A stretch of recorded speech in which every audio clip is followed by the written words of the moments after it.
Alors, mes chers amis, dans la paracha de Shoftim, la Torah va nous parler d'une situation qui malheureusement, dans l'histoire du peuple juif, a été d'actualité maintes reprises. Il s'agit de la guerre. Il y a effectivement une situation dans laquelle il y a des ennemis qui viennent se battre contre nous. Et nous devons, à notre tour, nous défendre et essayer de vaincre ces ennemis.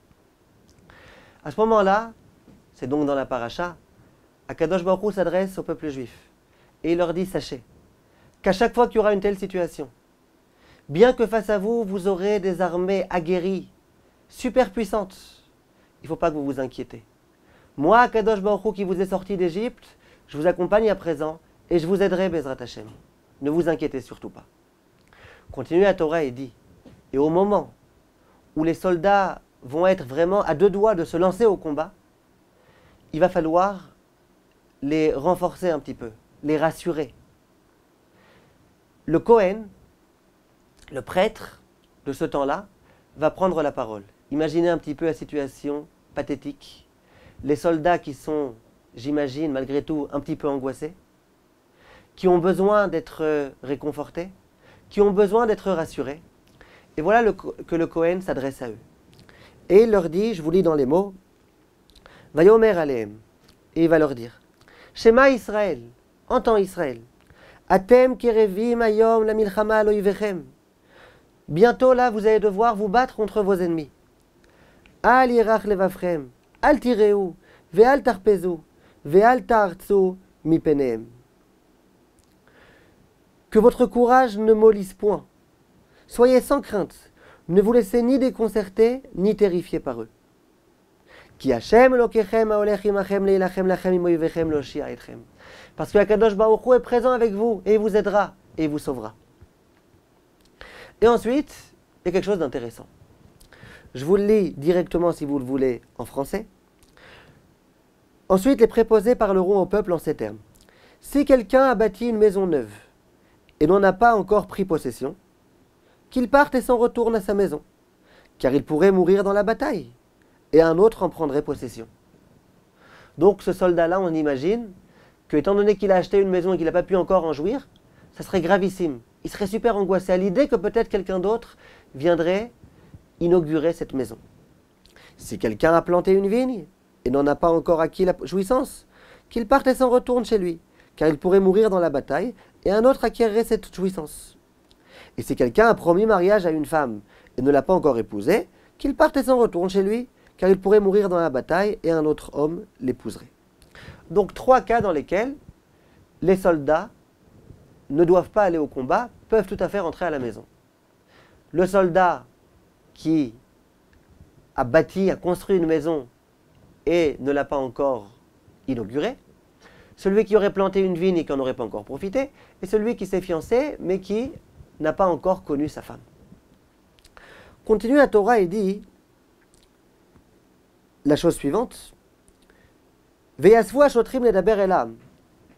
Et ces hommes-là donc vont continuer à parler au peuple juif, aux soldats, et va leur dire, Mi ha'ish hayare verach halevav yelech veyashov lebeto velo yimas et levav echav bilvavo.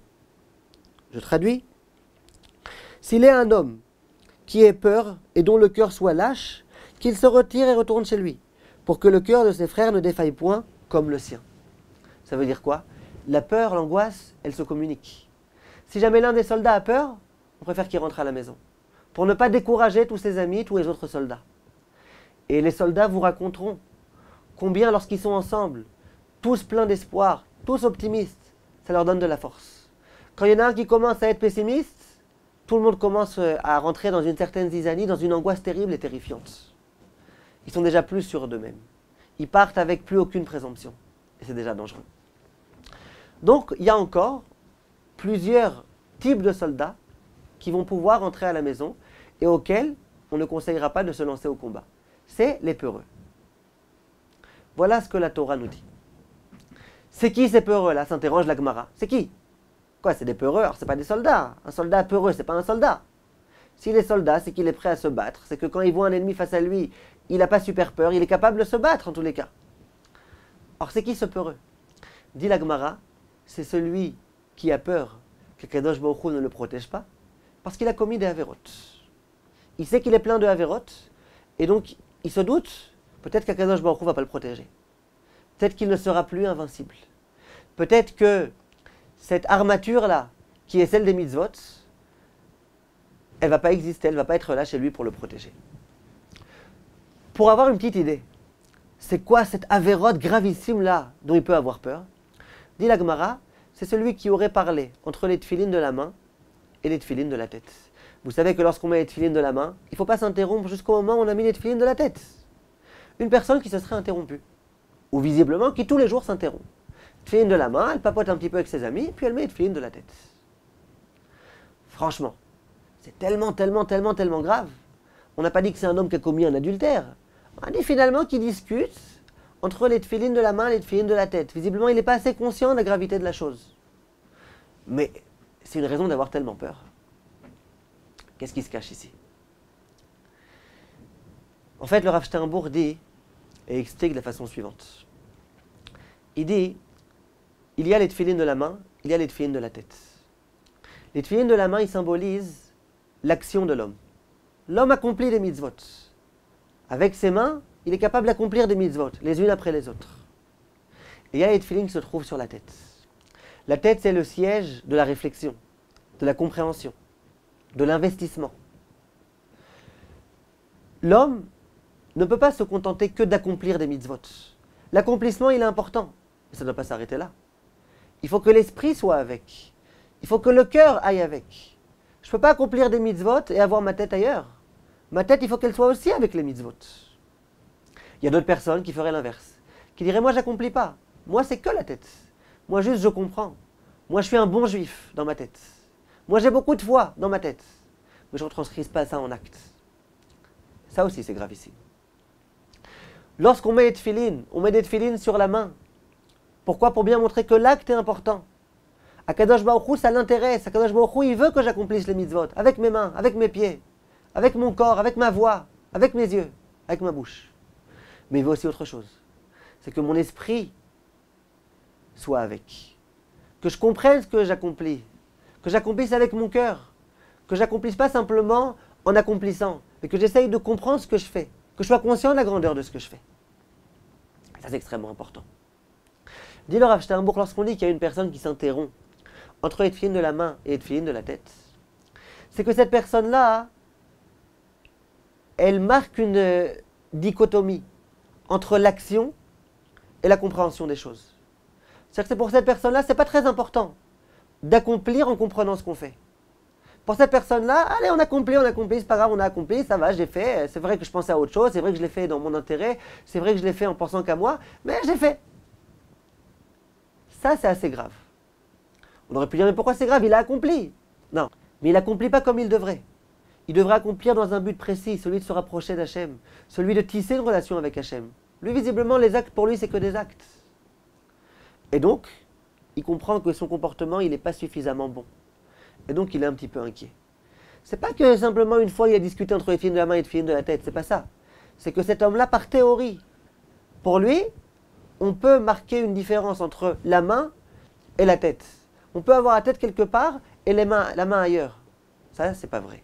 Il faut être conscient de l'importance d'accomplir d'une part et d'essayer de comprendre ce qu'on fait. D'essayer de savoir que c'est important ce qu'on accomplit. Voilà comment le Rav Sternbourg explique cette chose-là, et c'est à mon avis une idée fondamentale. Juste un petit point malgré tout. Chachamim viennent dans le Midrash et nous disent, comment ça se fait que la personne qui s'est fiancée, c'est pas à peine qu'elle aille au combat. Que la personne qui a planté une vigne, c'est pas à peine qu'elle aille au combat. Que la personne qui a bâti une maison, c'est pas à peine qu'elle aille au combat. Mais pourquoi?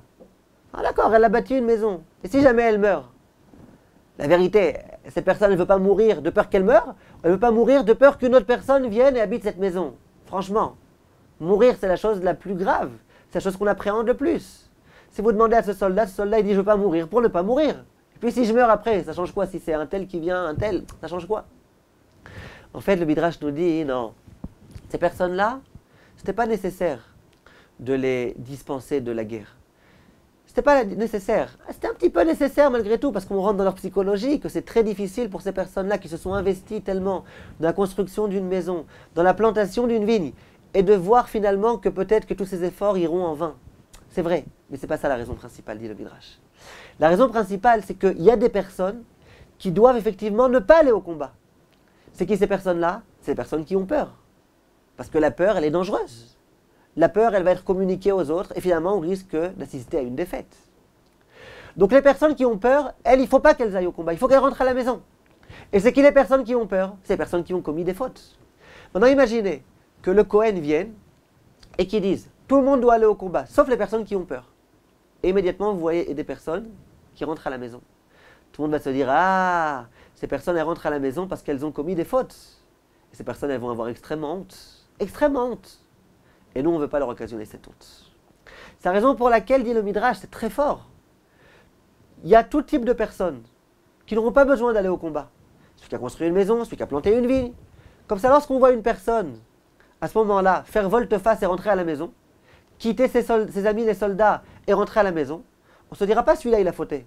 On se dira peut-être qu'il a construit une maison, peut-être qu'il a planté une vigne, peut-être qu'il s'est fiancé. On ne peut pas savoir exactement ce qu'il a fait ces derniers jours, ces derniers temps. Et comme ça, on ne le suspectera pas. Regardez un petit peu combien la Torah elle est attentive au moindre détail. Le juif, il faut qu'il se sente bien.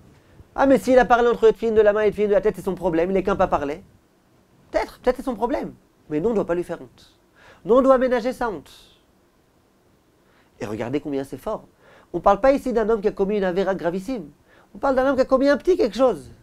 Et bien même ça, il ne faut pas lui faire honte. Il faut faire tout ce qu'on peut pour ne pas lui faire honte. Et il y a toute une halakha qui a été créée, d'après le Midrash ici, de dispenser tout type de personnes qui auraient été utiles au combat. Tout ça pourquoi? Pour ne pas faire honte aux Juifs qui ont commis des fautes et donc qui ont peur à cause de cela. Je trouve que c'est une idée fantastique. Comme tous mes chers amis, et à bientôt.